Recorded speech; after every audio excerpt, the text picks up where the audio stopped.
Well, I just can't help myself. I got to dive into the Unity story once again because it seems it's changing on an ever daily basis.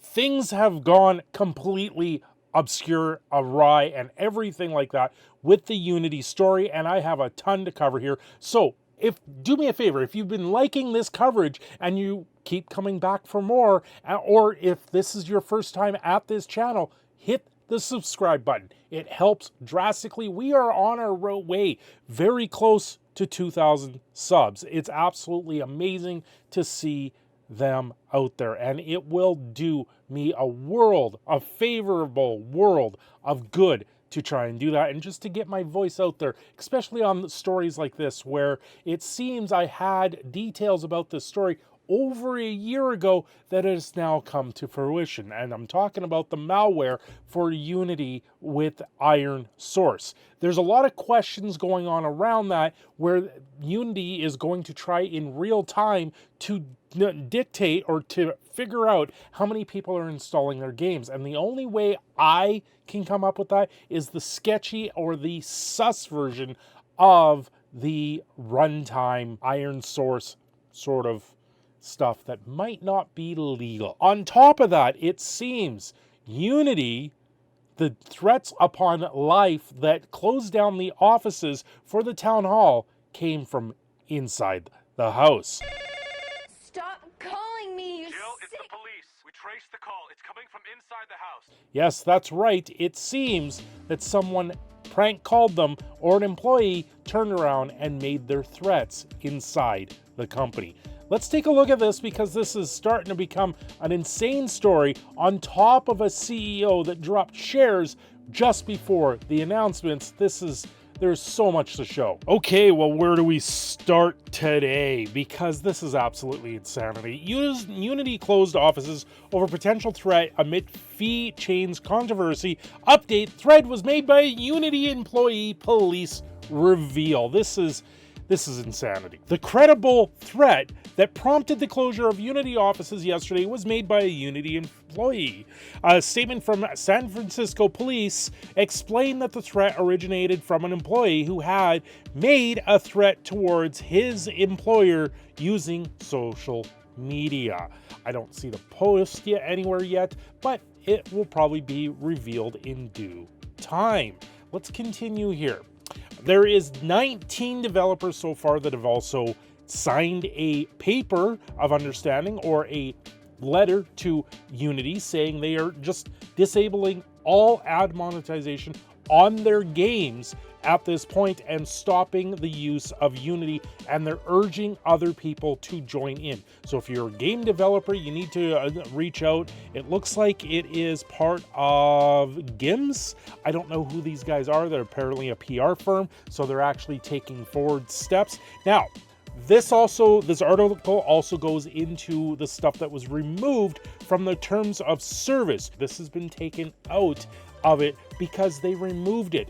They were using GitHub to actually update developers with their terms of service. And at one point, they said if you don't want to update for a newer version of Unity, just follow the old TOS.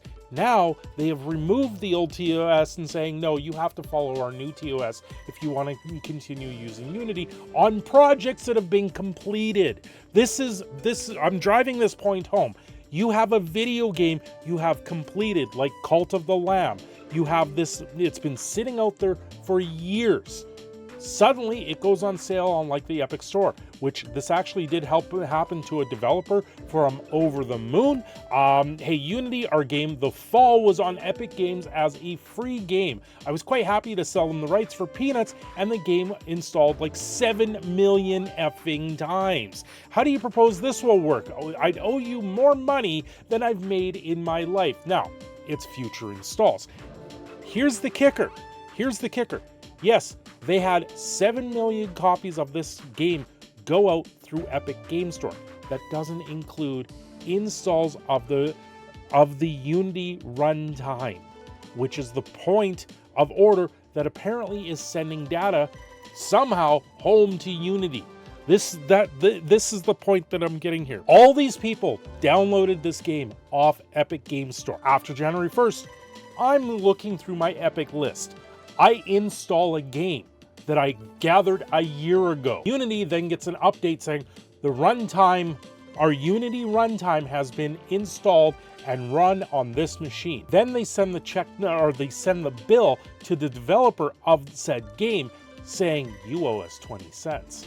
This is the problem here. They do continue here saying they're confusing and they're concerned about edge cases, and now, but it's clear that now that my initial concerns were a bit unreasonable, Unity caps and use and logic, you would have to hit time-bound money and lifetime units. This is much safer than I feared. However, I don't believe they're understanding this at this point. That said, if you hit rev and unit thresholds, it appears that you will be charged for demos and bundles, which is insane no matter how you slice it. Yeah, there's if you have a demo that then leads into a full game, that's going to get charged this 20 cents. Yeah, it just continues to pile up. It's absolutely insanity at this point for Unity to think that running an operating system or a game engine at this point will have this royalty on just running the game.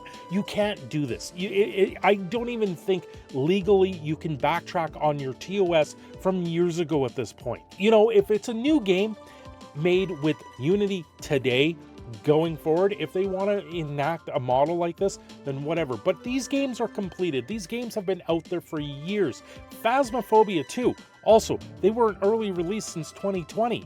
So then all of a sudden this game's coming out in October. Anyone that buys it after January 1st, or anyone actually installs it after January 1st, then will have to send Unity the check. This is not how gaming works. This is not how game engines work in this sense. This isn't even how an operating system for your computer works. Although I know Microsoft is looking at a subscription-only model for Windows, which I think is absolutely absurd because this is something that you need to run a computer now. But this is the world we're living in. This is the world where everyone's going to attempt to put you on a subscription-based model. Now, this complete nightmare of Unity's sake, it continues. Developers are not happy with Unity's new pricing model, the backlash over the runtime fee idea. Devs aren't happy, fearing business sustainability, that players might exploit it. That's the other thing. You turn around, I'll use MTG Arena here. You install it on your computer. You delete it, install, delete, install, delete, install, delete. Oh, let's rack up the bill. Let's make the bill 20,000 installs for Wizards of the Coast from one place. It sounds like that reinstalling games is going to reinitialize this 20-cent fee. Now, you know, I also talked about how in a previous video how you can pay the $5,000 to get the highest tier version of Unity, and then it's like 1 cent per install. Well, that means that you get a free 5,000 installs at 1 cent, right? It's a fancy way of doing the modeling behind it. So you get a discount on the installs. And then the fee really does kick in. It's absolutely ridiculous. Yeah, here, Unity Enterprise, which is $5,000. You can get it down if the game installs over 1 million, it's then 1 cent install. But from 1 to 100,000, after their threshold, it's 12 cents per install. Until you hit 500,000 or over 100,000, then it's 6 cents per install. From 500 to a million, it's 2 cents per install. It scales, but it's still a lot of money. This is still a lot of money. This is absolutely asinine. So the Unity Personal and Unity Plus, 20 cents per install. So there is the cheaper one, and then you have Pro. You have many different models. You have the free version, which would be the 20 cents per install. It's absolutely crazy that they want to enact a royalty for their system, right? Among the concerns raised was the impact of Unity's new decision on games included in Xbox Game Pass as well. Aggro Crabs, an indie game developer, expressed their frustration in response to Unity's new fee structure, highlighting how this new rule could threaten the sustainability of their business. So you sign up to put your game on Game Pass, or Microsoft gives you a chunk of change to put it on there. Same with Epic Store. suddenly people just sit there and install your game a million times over, and you hit that threshold, and now you're sent a bill from Unity because you hit that threshold out of the blue, and your game's already on Game Pass, but they don't turn around and install it in the future. Like, now you have to turn to Microsoft and say, we have to give you the money back because now we have to take our game down off on Game Pass. Like, this is money that's already exchanged hands, and this is going to happen in 3 months. This is insanity. Insanity at this point. And then you got Steven Tutalio here. I got some clarification on Unity regarding their plan to charge developers per game install after clearing thresholds. If a player deletes a game and reinstalls it, that's 2 installs, 2 charges. Same if they install on 2 devices. Charity games and bundles are exempted from fees. It's ridiculous. And then here we go. How are installs tracked? We've leveraged, meaning they're using other data, or they're using other companies that they own, like IronSource, our own proprietary data model, so you can appreciate that we won't go into a lot of detail, but we believe it gives an accurate determination of the number of times the runtime is distributed for a given project. Meaning, it's okay, bro, we got this, we can tell when our thing's installed, but we're not going to tell you how we know how. So what have you hidden in your engine? What is hiding in the runtime? What is hiding in this thing? Because now I don't trust anything that it uses Unity, because is there malware in there because of IronSource? IronSource merged with Unity over a year ago. They were known for making malware in the past. I really have my doubts here. While the policy is primarily aimed at major game developers like Activision Blizzard or EA, who can easily meet Unity's established thresholds, it has generated widespread dissatisfaction among developers, both indie and larger publishing houses. Unity has stated that only approximately 10% of developers will ultimately be the subject of these fees. Now, 10% of all the video games out there in the world is billions. It's an absolute crazy, like, to turn around.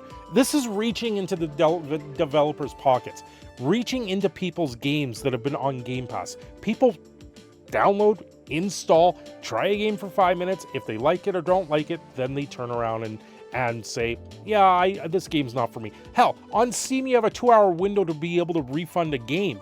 So now you can turn around, get all these games that are Unity based, install them. Unity now has to bill out to the developers, get their 20 cents, and then you can turn around and uninstall the game, and Unity still gets paid, but the developer doesn't. It's absolutely crazy, because this is circumventing, I'm sure this is circumventing actual laws when it comes to these types of things, and then they're going back on their TOS. It's absolutely asinine to even think about this. On top of all of this, Unity executives, including the CEO, sold shares prior to the recent controversial announcement.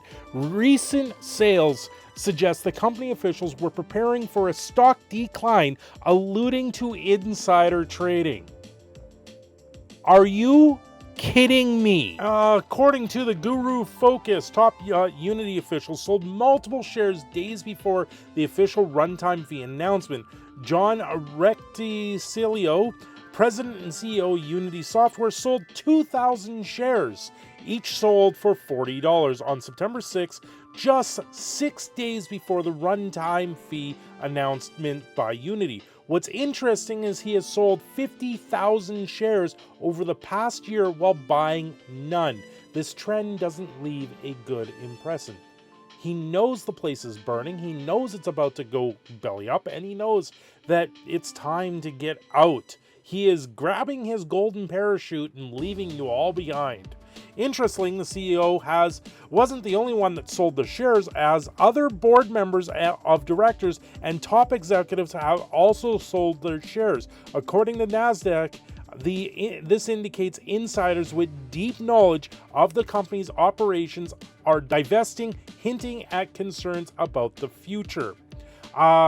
Tomer Bar-Z, CEO of Iron Source and president of Grow, offloaded 37,000 shares on September 1st at a $37.45. Meanwhile, Shimon Dormvat, co-founder of Violet Ventures and Unity board member, made substantial sale on August 30th, parting with 64,000 shares at $37 each, amounting to approximately $2.58 million in shares. While the Unity story doesn't end anytime soon, this is going to be ongoing. I don't even know what to think about this anymore, because Unity is just their business model is absolutely abysmal. It's going to hurt indie game developers the most, and we're not going to have all these viral indie games suddenly prop up. If anyone watches Markiplier and he does his 3 scary games, same with Jacksepticeye, they both do this thing back and forth with 3 scary games. A lot of those games they play has been made with Unity, and just to think about how many of these games we're going to lose now because of this stupid decision by Unity and by the executives now just lighting the match and letting it all burn. They're letting it all go, and they're going, if there's insider trading here, which suggests that there is, they're going to be held with their head on a spike. Anyway, I'm your proud Canadian Phoenix Shadow. I'm signing off here. Don't forget to like and subscribe, and I will see you again very soon.